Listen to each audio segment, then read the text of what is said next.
You're up. Thanks for joining us on the Playbook. I'm Jonah Javad, joined by Ed Werder. I'm in for Joe Trahan this week because he watched that Lions game and said, "I'm too disgusted. I can't bear to watch this. Let's have Javad fill in for me to break it down with Ed." Good to be with you, pal. We can just take it from here. Did that result surprise you at all? I was surprised given all the momentum that they had created by winning three straight games and by beating last year's two Super Bowl teams in a space of 4 days. Those historic victories against Philadelphia and then Kansas City, and then having a full week to prepare and knowing that if you win this game in Detroit, you could put all kinds of pressure on the Eagles going into tonight's game at the Chargers, where if the Cowboys win in Detroit, Jonah, and the Eagles would have lost tonight, the Cowboys would be a half game out of the division lead. And so instead, they basically threw away everything that they create, every opportunity that they created by playing as poorly as they did in Detroit. And I guess it shouldn't be a surprise because they haven't been a good road team. And this looked a lot like the Denver game, right? They gave up 44 points to both those teams. I guess in Detroit, they were a little more into the game, but just such a big game failure. And it's become such a part of this team, for the last 10 or 20 years. Every time they play a big game on the road, they just don't perform well. And in this game, what they had no sacks, they had no turnovers, and Dak Prescott got sacked 5 times, and they turned the ball over 3 times. So that's how you get beat. And they get some credit for making it competitive at the end of the game. They got within 3, but the defense once again became a failure, and I thought they were past that point, quite honestly. I think it's really hard to play 3 games in, what was it, 12 days? I mean, that's hard just in general for the But wear and Detroit tear. did the same thing. Detroit did the same thing, and I'm not saying that Detroit didn't have an equal advantage in that, or an equal circumstance in that, but it's still hard to do. And I think for the Cowboys opponents to have to go play Philly, a physical team, to go play Kansas City, a physical team, and then go play Detroit, maybe the most physical team in the NFL. Like there was some crazy stat last year that Yeah. teams were almost 0 and a lot the week after playing the Lions Right. because it was that much of a physical, test for them. So that's a hard matchup, especially on the road and given, the stretch they had been in. But you're right. You make it so hard on yourself to win these games when the fundamental things that you need to win a football game just aren't there, like pressuring the quarterback, winning the turnover battle, and just not kind of shooting yourselves in the foot. I was surprised that the defense regressed. I thought they would keep kind of taking steps forward because this Lions offense is really good.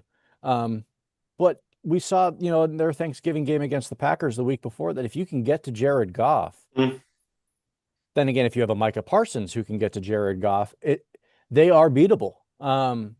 So it showed some things that the Cowboys were lacking. Secondary didn't seem to be able to, hand up to a lot of, the options downfield. You thought Amon-Ra St. Brown, coming off that low ankle sprain, maybe he'd, be a step slower. Absolutely. Maybe he was. Yeah, maybe he was. And it makes you wonder, if he didn't, how bad it really could have got. But yeah, I mean, they were just tormented by everybody. And Jahmyr Gibbs, I mean, I'm seeing these guys, these pundits on the national shows the next day doing these breakdowns of Gibbs run. I'm like, listen, man, I could run through those holes and I got sciatica. All right. I can, the lanes they were creating for Gibbs were just, it just looked like the linebackers were stuck in mud or just doing things that they just shouldn't be doing, period, which unfortunately has been the case for the Cowboys all season. Well, let's give the Lions some credit because Jahmyr Gibbs is the fastest player, arguably, in football, certainly the fastest running back in the league. He's got tremendous versatility, which he fully showed. They stopped him in the running game for the most part. I mean, he did score a couple touchdowns against them, but the biggest plays he made came as a receiver when they got him out in space. That's where he was really a problem that they couldn't manage. And I thought Dan Campbell did a great job scheming those opportunities. Now that, he's calling the plays, I think this was the 5th game since he took over the play calling responsibilities from the offensive coordinator, Johnny Morton. The other thing I think everybody in the league knows, certainly the coaches I've talked to, that when you play Jared Goff, if you let him be a play action passer, he's going to be a difficult challenge. You've got to get ahead in the game. You got to make him a drop back passer where you don't have to play the run and you can just create pressure because, like, just look at the numbers. His numbers, when he's got a clean pocket versus playing under duress, they're off the charts different. I mean, like, Yep. he goes from being one of the best 5 quarterbacks in football to be one of the worst 3 quarterbacks in football. And the Cowboys could never put him in that circumstance. Maybe after the first possession, they resolved whatever issues they were having with pass protection. And the Cowboys I thought they missed a lot of tackles in the game, which isn't unusual. And the secondary got exploited. And I thought the Lions had a ton of yards after the catch in this game. There were some of the throws from Goff that were just, I don't know if they surprised me, but they're a product of what you mentioned, that when he has time to throw, I mean, his accuracy is on par with some, the other elite guys in the NFL. Right. And listen, it's the NFL, right? Like if you got to pressure the quarterback pretty much against every quarterback you face, you've got to create some sort of pressure to get in their face. Unless you're going against, a super mobile quarterback that can, make you pay in that regard. But yeah, I thought it was a disappointment, regression by the defense. Except and I think the other part of the equation, I thought that was a huge factor, negative factor that we didn't anticipate was the special teams. oh yeah, Right? On a night where Sam Williams blocks a field goal attempt, on a night where Brandon Aubrey makes 5 field goals, including a 63-yarder, you got outplayed by their special teams because they had 2 guys who returned kicks for more than 100 yards against you. They had, not only did they have 409 yards of offense, they had 261 yards on returns. And so if you look at their 5 touchdown possessions, the longest one was 59 yards. So you were playing against the number 3 scoring offense in football, and they're playing on a 50-yard field. And you are not that good defensively. the Cowboys, to me, it seems like they've had a lot of kickoff and punt issues on special teams. Not really field goals. Even field goal blocking has been pretty good, but it's been kickoffs and punts where they've had issues. And I don't know what it is. I mean, the last 2 weeks now we've seen Turpin with his, is he trying Fair to catching? fair catching? Is he trying to shield from the light? Is he trying to play a game, with it to see if he can get away with it? But like, it's now 2 weeks that this has happened. And yeah, and they're getting gashed, on these returns by guys that, you're like, who the heck is this guy? But that's the NFL. There are 3 phases to this. And if one phase is glaringly bad, it really sets, I mean, the average field position for the Lions in this game felt like it was the Cowboys 25. And it wasn't really that far off. I mean, It was like the 42. It was the 42 or 43 of Detroit, which is crazy against any team. But if you're doing that against the Lions and the way their offense has been humming, I mean, that's and the why way your defense is playing, you got no chance. yeah, that equals 44 points by Detroit. But yeah, it's a bummer when you score 30 plus again and come away with a loss. But unfortunately, has happened multiple times for the Cowboys. Yeah, I think the Cowboys have given up 40 points now 3 times this year, which matches the most in franchise history. Dubiously accomplished 3 or 4 other times, but this was the first time in 3 years the Cowboys scored 30 points and lost a game. So you talk about defensive regression. There's your stat that illustrates that better than any other. Yeah. We can't talk about this Lions game without talking about George Pickens. Because it felt like every time the ball was coming his way, there was something going on. Whether it was the interception on the first play of the second half where it gets deflected and then it gets picked off, and So perfect ball. it's right there. And you don't know and here's the one thing I want to make clear, because with receivers, a lot of these guys, a lot of the elite ones are so late with their hands because they don't want to show, because it allows the defender to come in and knock it out. And so a lot of them will either, let it come to them into their body, or they're going to wait till the absolute last second to get it out there. Because it's a bit of a mind game. While they're going so fast and running these routes, a lot of it is mental, playing mental games with the DBs. So I don't want to go the whole Richard Sherman route and just absolutely destroy George Pickens for every single route, because what we see might not be what happened, and unless we went through every single play with Shoddy and GP and got full transparency and honesty. But all we can do in this situation is analyze what we did see. And it just felt like there were times where his routes were maybe not as crisp. He wasn't as strong to the catch point as he could be and should be, because we've seen it at all year. I mean, when the ball comes to him, it sticks like glue to his hands. It just felt like everything was off. And then in the fourth quarter, when the ball's coming to him, it's, either the balls. I just think about the pass that's gone around on social media. And it was like 2 minutes left in the fourth quarter. Ball lands right near him. I don't know if that's a Default. tracking issue. I don't Yeah. know if it's, but and people are like, there's no effort to catch it. It's like sometimes these guys on those go balls are, if it's something with the safety coming up, they don't even think it's going to come to them. And then he turns and looks and it's right there. I don't know. But this long diatribe is just to tee you up for, what did you make of George Pickens' performance? Is it overblown, or are a lot of the gripes, deserved? Well, first of all, I trust the judgment of Richard Sherman. He's a guy, all pro corner, Super Bowl winning corner, played on one of the great defenses in NFL history. And his job was to line up opposite wide receivers. So he's a fair judge of what looks like a receiver giving his all and what's not. Right. And I don't think he's really someone as an analyst that we've known to try to create attention for himself by making outlandish comments.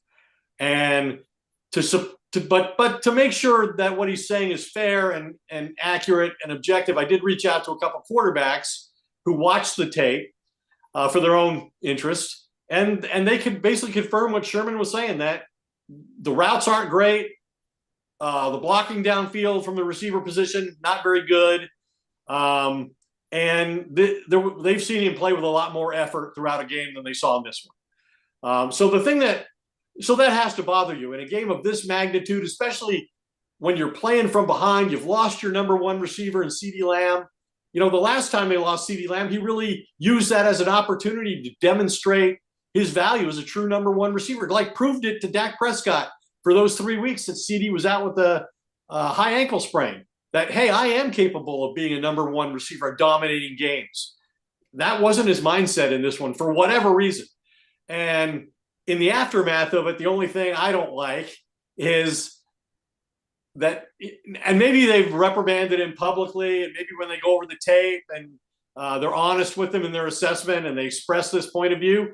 But I think it's been so softly played by Jerry in the front office and by Shoddy, who talks about accountability and culture, and maybe they just don't want to criticize a guy publicly. I can certainly understand that.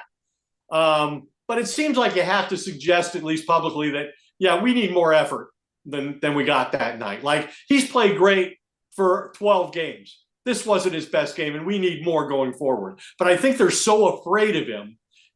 They've created the perfect circumstance for him. They've got tremendous value out of this player. They know his history better than anyone in Pittsburgh. This is what made him expendable, right? This and in Las Vegas, you're late, you get disciplined, you're sitting out a couple series. And we talked about it then. Yeah, missing a series or two doesn't seem like a big thing when you win easily, but you only get so many possessions in a game. And you don't know in the moment how important each one is. But so the fact that there hasn't been any suggestion that, hey, there was some validity to what Richard Sherman said. I understand they have to stick up for their player. And as long as it's being said honestly behind the scenes, I'm okay with that. I get that. Let's just hope that's what's happening. It just felt like this is the George Pickens that we've seen all year, in terms of when things aren't going necessarily his way, it can mentally remove him from the game. And he has to kind of re-engage, and he just never re-engaged. And especially when CeeDee went down, you thought, all right, Pickens is going to end this game with 12 catches and 100+ yards, and he becomes a focal point. How much credit do we need to give the Lions defense here in terms of how they defended him? Because there was so much talk going into that game about George Pickens is unstoppable against the Yeah. slant. And when And you that's take the the one he gives slant the away, ball up on. right. And they like issues with the slant. It's just like maybe just don't talk about these things because you're going to bring it into, bring it into the, the Into you their think, consciousness. Like, yeah, you oh, just you don't think think we can stop the slant? Okay, we're going to stop the slant. it's just don't talk about it. Here, Like and then fight. one more thing I want to say is, so one of the things that, Shoddy has mentioned is in assessing this situation with Pickens is, well, a couple of weeks ago, CD had a terrible game, and you guys were all criticizing him, and look how that turned out. The difference was CD owned that. CD said he didn't catch the ball when he should have caught the ball, and that's on him.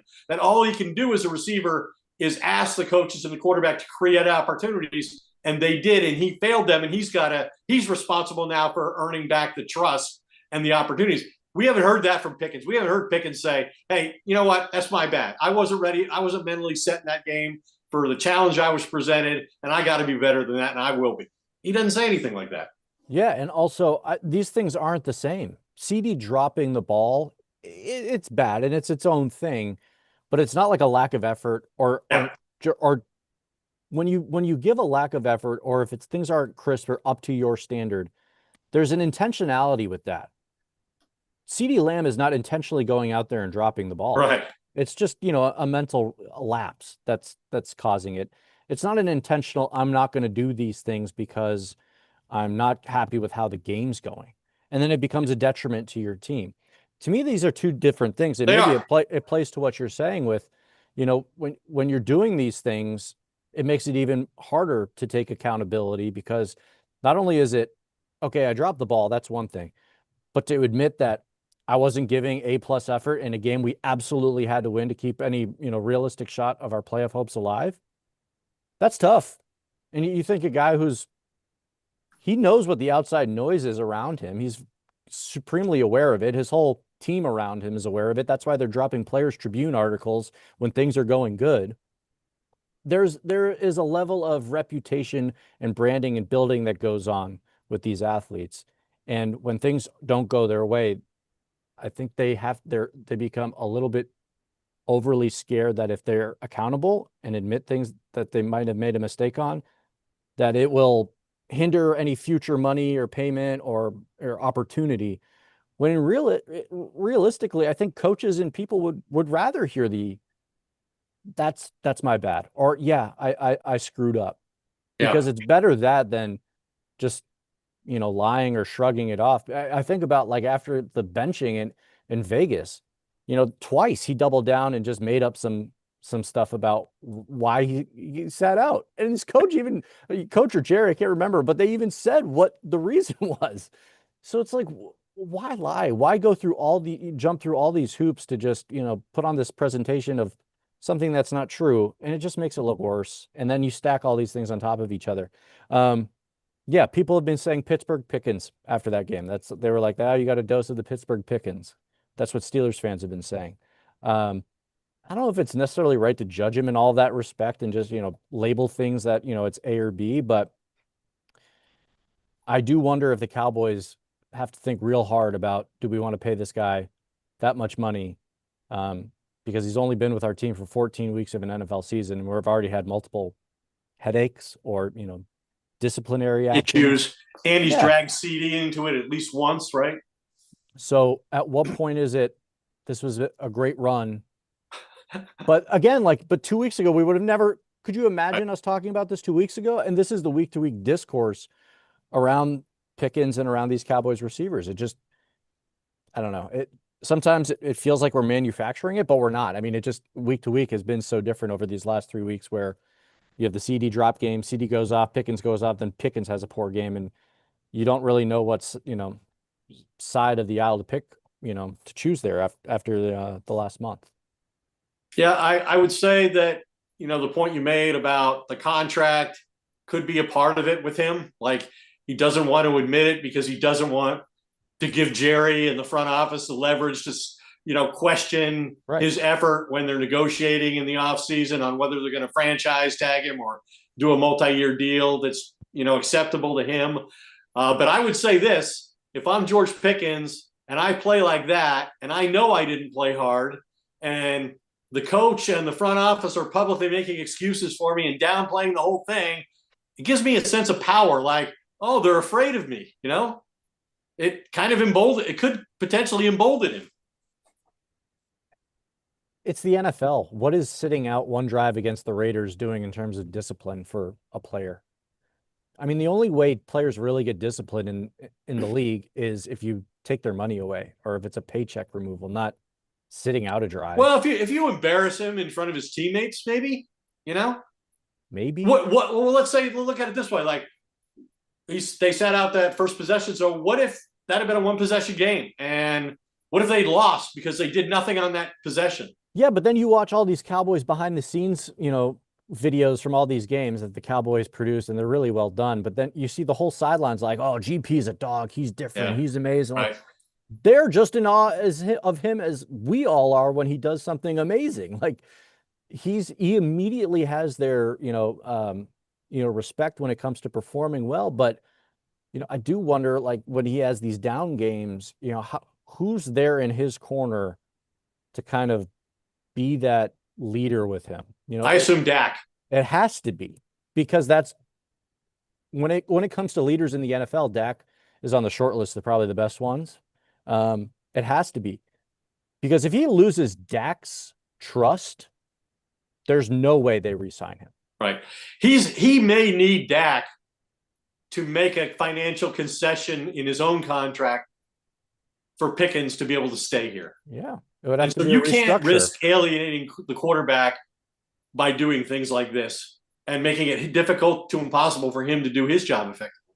Now, I don't know if it was a schematic thing, but it felt like after Pickens had a couple of issues against the Lions in that second half, that Dak just went away from him. It felt like the fourth quarter, we're going to Ferg, we're going to Ryan Flanoy, we're going to go to our other options. I don't know if that was because the Lions really made a focus of coverage or, or bracket coverage or whatever it was. Or was it partly because Dak started to feel in the moment that I don't know if I can trust this guy to be where he needs to be when I put that ball on him, or to make the play? Well, one thing that was interesting over the weekend was the assessment on ESPN of Alex Smith, right? Former NFL quarterback for the 49ers and the Chiefs, who really mostly exonerated Pickens and said he's the guy who gets everybody else open. So he didn't have any issues with the way Pickens played in that game. But I think we all saw what we saw. Well, when after the game, Dak says, he doesn't play. He didn't play to standard. Played it, which has become absolutely Dak's buzzword of the year, was standard. Yeah. But when the quarterback even says that about the player, then all right. Then it wasn't just a coincidence of like right. 7 plays. Like there was something. Right. He's not saying the defense took him away. Like they made him the priority. They were not going to let Pickens beat him in this game. He didn't say any of those things. But knowing the Cowboys, I have this really sneaky suspicion Pickens is going to go off. He's going to have like 8 and 100 and a touchdown. We told you so, you guys. Everything's going to be all fine because this is the Cowboys roller coaster that is 2025. I just, it's been going back for a while. Like I was going to say, every time something's been bad, it goes good, and then it's good, it's bad. It just the roller coaster. Remember that? Absolutely no consistency for this franchise in the last 30 years. But we're going to have to wait to Sunday night to see that play out. We got 5, 6, 7 minutes left here, Ed. What are your thoughts about the Cowboys moving forward here as they head into Week 15 against a Vikings team that they really should beat? I don't know if we necessarily need to diagnose that matchup so much as their slim playoff hopes. At what point do they maybe pull the plug and try to see what all their young players and draft picks and see what they got from them? Do they wait till they're mathematically eliminated? 9% it's better than 1%. They got to keep playing. They're not pulling the plug yet, but I remember when they were down 21-0 to the Eagles, it was 1% to win the game, and they won the game. So right. Can you really ever give up hope just because the analytics suggest it's next to impossible? No. I say until they're mathematically eliminated, they continue to do everything they can to win these games. And beyond that, if you're Brian Schottenheimer, I mean, this is your first year. You're trying to establish a foundation that you can build off of for next year, some momentum that you can take into the off season. And I don't think you're ever going to get Dak Prescott to willingly, sit down. So I'd be surprised if they ever take that approach. And if I were them, I think the things that, and Shadi mentioned this today, the things that I think, offensively need to focus on improvement is the red zone's really been bad.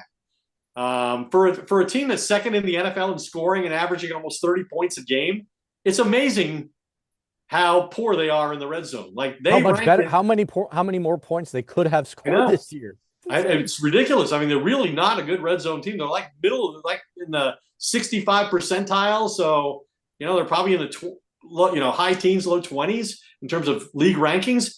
And then the other part of it is, and this is the part that's most detrimental, they're -8 in turnover differential this year. There's only 3 teams that are worse, and the Vikings are one of them.